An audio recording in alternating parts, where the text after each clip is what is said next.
Hey, folks, welcome to Coach Chat number 29. And I got my little fur ball who apparently needs a lot of attention. So, anyways, today is Wednesday. It is about 3 o'clock in the afternoon. I am still drinking a bit of coffee. I love my coffee. And I just want to say to everybody out there, positive vibes. Come on now. The world's maybe feeling a little bit more better that we have somebody that's making the world a better place. And that person is Orange Man Bad. He's done more good in 2 days with executive orders than we had in 4 years of our current Canadian administration and the American administration combined on improving their country. I wish our country could do the same thing. And yes, folks, I also have another exciting news. And I know all you guys, especially the guys, are going to be really happy I said this. And I'll be like, really, tell us more. I got to shave a pussy today. Oh, it was supreme. There was hair, but we got down to the nitty gritty. Anyways, folks, I had to shave my other cat, Simon. He might make an entrance.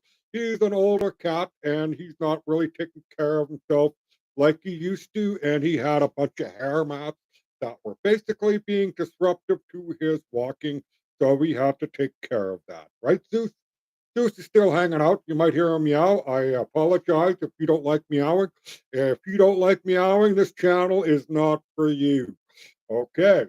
Hello and welcome to the House Coat Chat. I am Justice Truth, the dude in the house coat who wants to share with you my opinion. This is all funsies. This is all just for your information.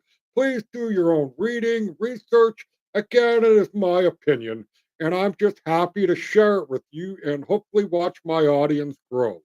As of today, Wednesday, a couple of days after the inauguration, and everybody's up in arms in this country.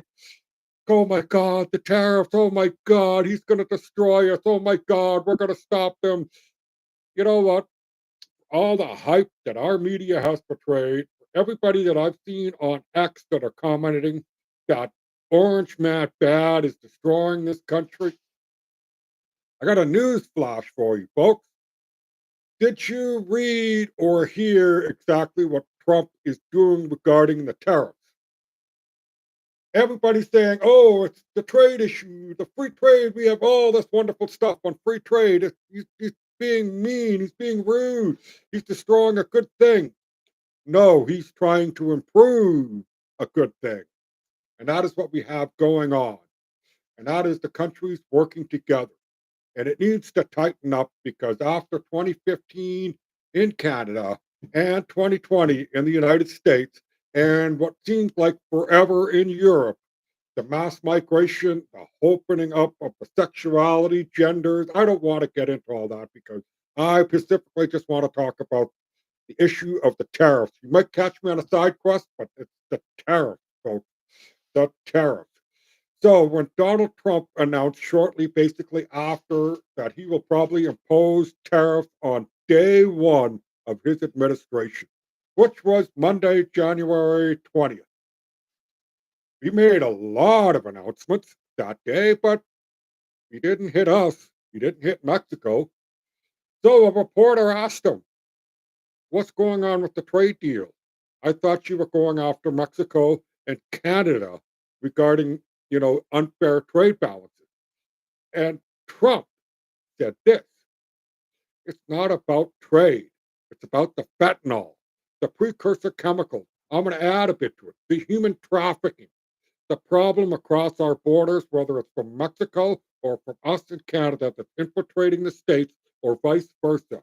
Right? The drugs are pouring in from each side of the border, the guns are leaving both sides of the border. It's a huge issue, and we need to clamp down on it, right? It's that simple. So shortly after the election, Danielle Smith went down there. Justin Trudeau went down there to try and solve things. Did Justin do anything? No, he did not. It don't matter about Justin at the moment. At the moment, let's worry about Trump and what he said. So Trump said it was the issue of the border and the drugs, the gangs, everything else. He just labeled drug cartels as an international terrorist organization. Think about that for a minute. What did we have happen yesterday in Toronto or in that area? Possibly the largest drug bust Canada has ever seen. Coming into this country, mind you. But at the end of the day, there was a lab that was close to Kelowna. Oh, I didn't turn that on. Oh well, sorry guys. I try every day. But anyway, let's get back to the thing that's supposed to be lit up. And yes, all this stuff. Danielle Smith again went down there, had a chat with Donald Trump, had to listen to what Donald Trump's concerns was, comes back into Canada and starts deploying sheriffs along the Alberta and United States border. Notice how I didn't say Canada's border, Alberta's, because Danielle Smith, the Premier of Alberta, the person in charge to take care of the people of Alberta before she takes care of Canada. That's her role. Justin Trudeau is supposed to take care of Canada, not the other way around, folks. And what do we have? Everybody attacking Daniel Smith. My premier, the hobbyist, the edible eater, Evie, is not on par. He's not even in the same ballpark as Danielle Smith. He's siding with Justin Trudeau, Doug Ford, and everybody else that we are Team Canada. Really. So we set up a council on the federal level that's going to cost us Canadian taxpayers more money because the people sitting on the council are going to get paid. And after reading about Angie Dickinson yesterday, yes, Angie Dickinson, who's on that council, I'm not really going on a side quest here. I'm just filling in some details. She may be a good media personality, but compared to O'Leary, I heard O'Leary give up his time for free to attend events, whereas Miss Dickinson wants cash, $50,000, and a limo service and a few other perks. Anyways, that is somebody that's sitting on our council. Rachel Notley, the former leader of the Alberta government, who, by the way, destroyed that province with their policies. All you left wing NDPers, liberal people that want to try and make the world a better place, you're doing it wrong. But this is not the show for that. I will complain and cry about that one later. Irregardless, the tariffs, Trump talking about it's the border, it's the human trafficking, it's the precursor of drugs, it is the fentanyl. Remember, we just had a big lab busted down south in BC. Huge. Only one man arrested. Isn't that strange? Very, very strange, folks. One man arrested. Remember Randy Bolsonaro? His tie-ins with people with cocaine coming into the country. The woman never got charged. And isn't it funny that the same day that Randy's story kind of breaks out about the scandal that he is involved in, that the Edmonton police chief resigned as well. Think, people, put on the tinfoil and think. I know. But back to the tariffs and stuff. We have Justin Trudeau. We have Chrystia Freeland. We have Doug Ford, David Eby, all saying we gotta unite and we're gonna fight. And I never clued in onto the alcohol aspect of it until somebody pointed out that we've already purchased the American alcohol that is sitting in our liquor stores that are government controlled. It comes from a government warehouse. The warehouse buys it from the US. So withholding alcohol that we as taxpayers have technically paid for is idiotic to try and counteract. Ketchup. Oh my God, what are we going to do? I do like hunts, but come on. The oil, oh, we are going to embargo them with the Alberta tar sands oil. That's what everybody in every other province basically said. Well, guess what? You guys are asshats. Really, asshats. What about Quebec and all its aluminum? Huh? The car parts in Ontario. I heard Danielle Smith say, "You will never catch me telling another province that they should sacrifice the province for the rest of the country." Right? Oh my goodness. Danielle Smith, I am on the fence. I really liked her. Then there was some stuff in between. but now she's sticking to her guns and standing up for Albertans. Good for her. My hobbyist of a premier can't run the province, he can't give me the $1,000 he promised. He can't even get the legislation to sit. Sorry, my apologies. I'm getting a bit excited because I'm getting into topics that get me excited. The election shenanigans in BC, RCMP, I hope you're investigating. John Rustad, thank you very much. You're my MP, and let's open that up. But back to the tariffs, folks. The tariffs is just a thing that they use to try and get us to pay attention to what the issues the United States have, right? Now, you know what? And I'm going to give it to you guys a little bit straight because this is my opinion. Because I'm a news junkie and I've been watching and reading the news basically since the day I began reading. I was a paper boy, read the papers, both of them, before I delivered them. And my apologies to any customers that are still alive. I'm sorry I was late.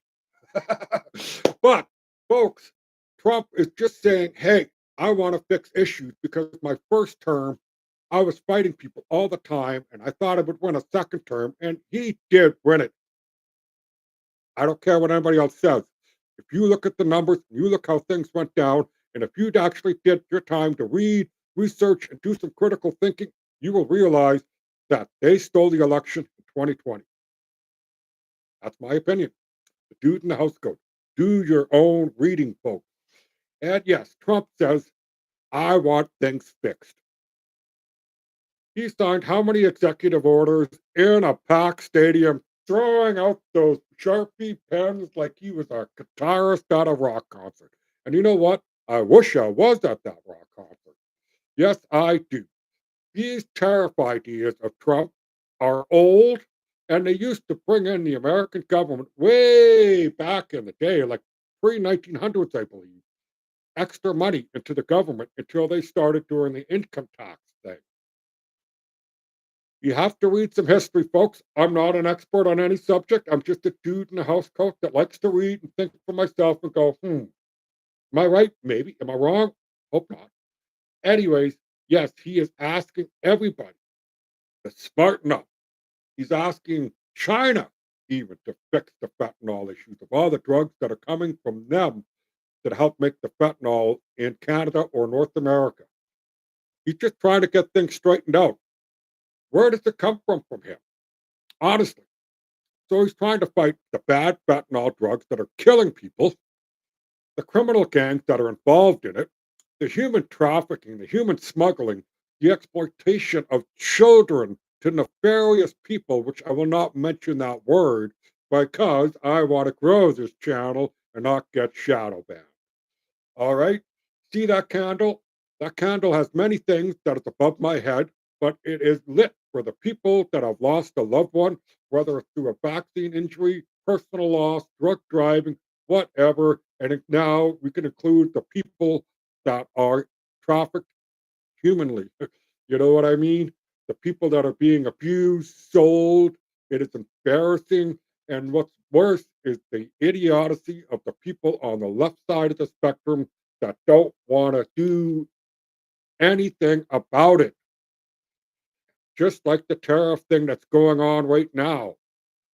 What our government, and listen very carefully, is telling us taxpayers is that it rather side with open borders, drug dealers, gangs, human trafficking, the scums of the earth people, than to try and fix the issues. It's that simple. And yes, folks, I try to keep these shows a little bit, shortish. But again, these tariffs are about us fixing our borders and improving our fence so that we can be good neighbors to our friends to the south.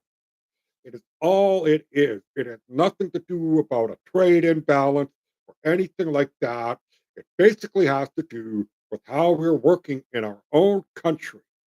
Remember, folks, people have died trying to come into Canada from human trafficking. Thousands upon thousands of people are suffering through the fentanyl crisis that's affecting our country because we allow the precursors, we allow the fentanyl, we allow the trafficking, we allow the drug dealers to do this. and our government wants to side with that. Orange man bad just wants to fix things. Now I'm almost 52. I'm going to be 53, I think, right away. Yeah, 53. So the 40 plus years that I've lived with Ronald Reagan, Brian Mulroney, Gene Chrétien, Paul Martin, George Bush, Bill Clinton, Barack Obama, Joe Biden, and a host of other politicians. Ralph Klein, to me, was a king, King Ralph, like we used to call him. He did a lot of good. He may have stayed in politics too long, but Trump is the same kind of person. He's doing things to try and better the country and improve the lives of its citizens. What every good leader should do, like the leader in Argentina, like the Polish leader who stands up for his country, like even Putin, right? Anyways, I want to keep these shows a little bit short. All right. Positive vibes, folks. Positive vibes. Please and like, share, comment, do whatever it is. I hope I did a pretty good one today because the other day was not so good. And as I always say near the end of my show, please go to the SPCA, take a walk down that aisle. You don't have to adopt, but if a fur ball connects with you, please consider it and have a good day. Thank you.